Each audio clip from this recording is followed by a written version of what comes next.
Ako mga kapuso, nitong mga nakarang linggo nga ay panay ang balita ng panloloob sa mga bahay.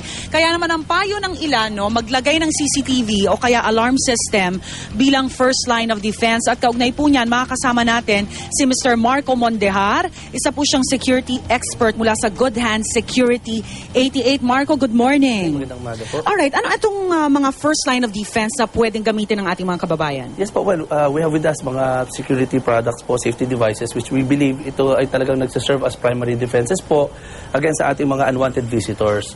So through the use of this device, it actually increases yung safety and security po sa ating loob ng ating pamamahay. Medyo mag-run through tayo mabilisan. Yes, ano yung pwedeng mailagay nila sa bahay nila? Well, siyempre, ang una na po dito yung mga devices, mga alarm systems natin, which is ini-install po natin sa mga point of entry natin, entry as well as exit areas po.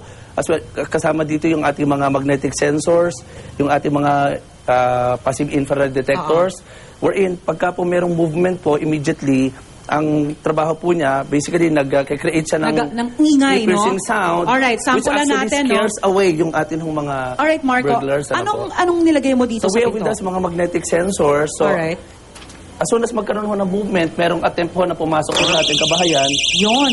Okay, so through the use of ating mga sensors, so gising lahat, basically, nasi-scare away natin po yung ating mga intruders. No, alam mo ninyo, ang criminal psychology kasi dyan ho, siyempre, ang mga criminals, gusto nila pagka papasok sila sa bahay, tahimik. As much as possible, tahimik, as well as gusto nila madilim.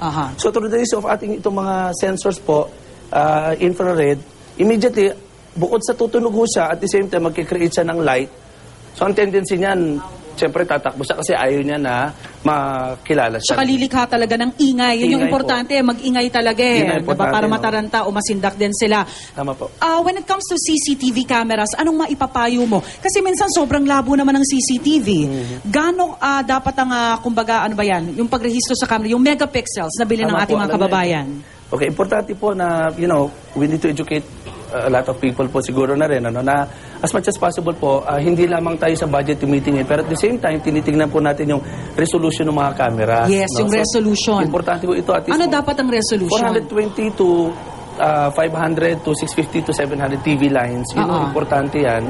As well as, siyempre, importante rin yung storage capacity ng ating mga recordings. Alright.